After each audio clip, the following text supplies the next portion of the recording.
This Purim, as we all know, comes out on Motzei Shabbat, and many people were asking, so we decided to just give a quick few minutes to explain a number of the halachot. First of all, as we all know, preparing from Shabbat to Chol is not permitted. It's an extra tircha. You're doing unnecessary work on Shabbat, and therefore one is not permitted to do extra preparation. So the question is asked, what about Lamashal if I want to bring the Megillah on Shabbos to the shul in order that it'll be ready when it comes to Purim? So basically that's brought in the Shari Tshuva towards the end of Hilchos Purim Tafrei Tzadi Gimel. That halacha is more or less referred to over there, that if a person uses it on Shabbos itself, then it's permitted because you're not preparing for Chol. But if you're doing it only for the sake of preparing it for the sake of Motzei Shabbos, it'll already be there, then that would definitely be asur. The only question is, do we really use our Megillahs these days in order to learn from? Everybody just pulls out their Megillah with some Pirush or Rashi or Gra or anything like that and is made out of books. We don't usually use a proper Megillah. If you're using it to practice reading from Megillah, that's obviously okay.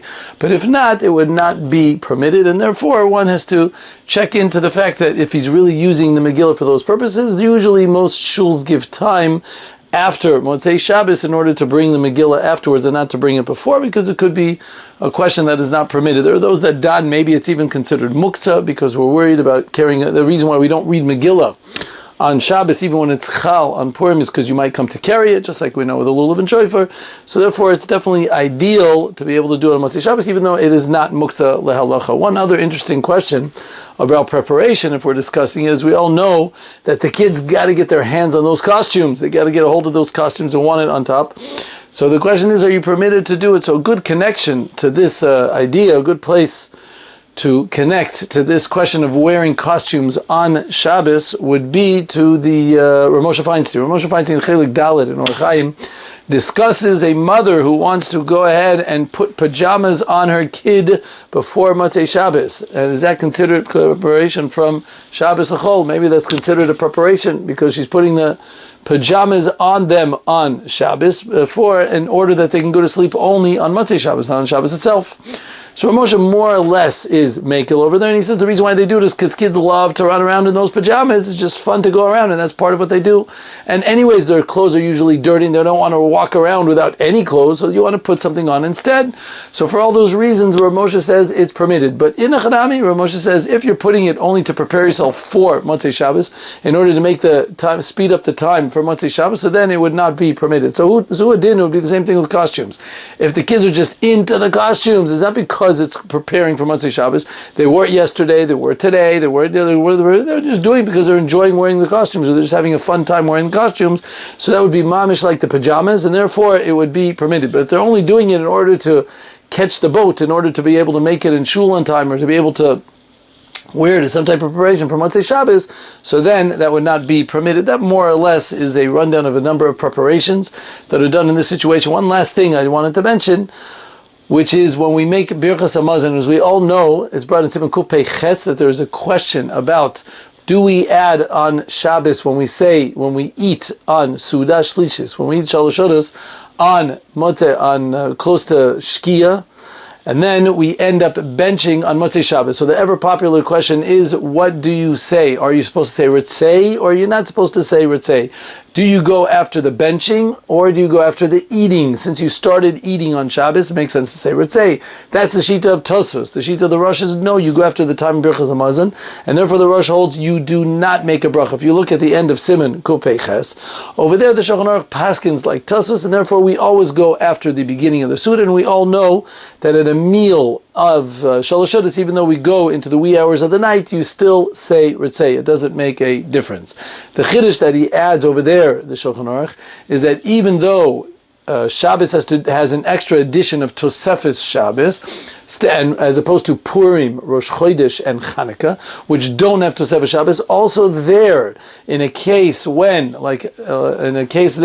you are eating before it's Purim, and then you go ahead and continue, when you're eating on Purim itself, and you go into Motzei Purim, which is very common, the Su'uda you start on the end, towards the end of Purim, and then you continue the Su'uda till Motzei Purim.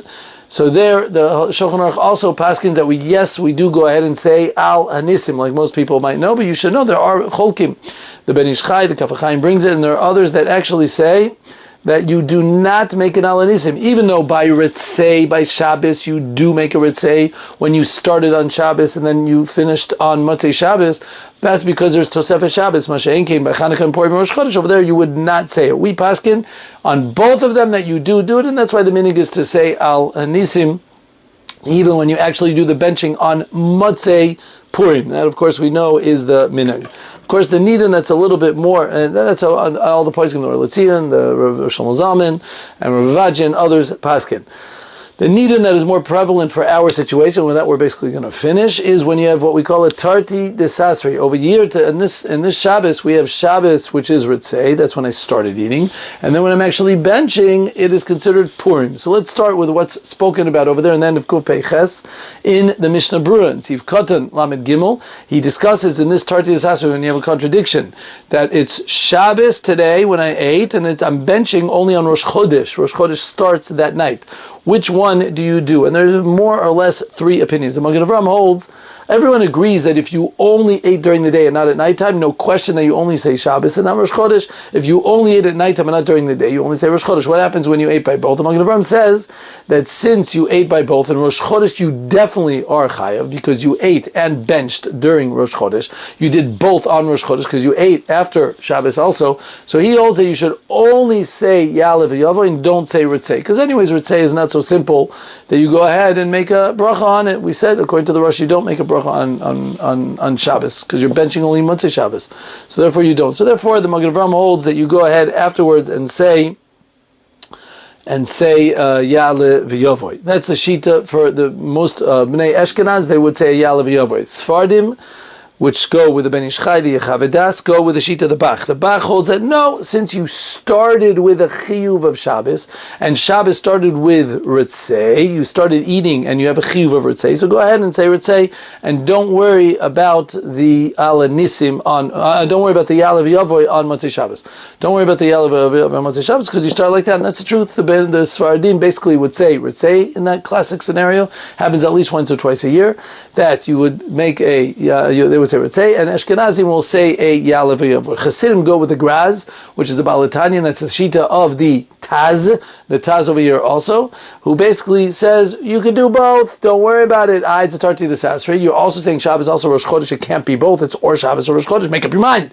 But the answer is no, you ate on both, so it's not a contradiction. If you go in reference to the actual action of eating, so you ate in the morning, you ate at night, so you ate both. It's not a problem. So you're referring in the benching to both. You're not focusing on the benching in and of itself, you're focusing on when you ate, and since you ate on both, and therefore it's not considered a contradiction to be able to say both, and therefore it's not considered a Tarti Desasri, and therefore the meaning by most Chassidim, and most Chassidic camps is actually to say both. Also Ya'aleh v'Yavoy, also Ritzei, no problem. Anyways, the Shalosh Shabbos goes late, so they have no problem taking their time. That's the Shita that we know. I just want to end with the Magen Avraham. The Magen Avraham says all this is prevalent only for Rosh Chodesh, but everybody agrees, including myself, says the Magen Avraham, that when it comes to Ala Nisim, over there, everyone agrees you only say Ritzei. So on this Shabbos, even though Lechatchila definitely should try to finish eating on Shabbos itself and not continue eating on Motzei Shabbos if you can avoid it, which is a good thing to do. But if you eat also on Motzei Shabbos after Ben Shmashos, no problem. In that case, everyone agrees, both Sfardim, Ashkenazim, and Chassidim, that you only say Ritzei. You know why? Because Ala Nisim, anyways, is not something that's mamish a chiyuv as Ya'aleh v'Yavoy. That's the lashon that he says. It's anyways, it's a dvar rishus, as it says in Kuf Pei Zayin, that it's not mamish a chiyuv gomer, the din of Ala Nisim. So therefore, we go with Ritzei, which is much more of a chiyuv. The Ksos HaShulchan, that's Rav Chaim Noam, gives another reason. He says, because how does benching work? It starts with Ritzei and then Ya'aleh v'Yavoy. So it's not a problem because you first say Shabbos, which came first, and then afterwards you say Ya'aleh v'Yavoy, which is Rosh Chodesh, and we don't say it's a contradiction. You started with Shabbos and now it's a Rosh Chodesh. But over here by Ala Nisim, it's Pum Fakert, but Apachu, it's Afuch. You start with Ala Nisim and then afterwards you say Shabbos. You can't do that. If you start with Ala Nisim, you're proclaiming that it's already Motzei Shabbos. You're saying it's already over. So how can you go back now and go ahead and say Ritzei? According to the Seder Berachos Hamazon, it doesn't work, and therefore the minhag is to know that that is what we do by benching, that you only say the Ritzei.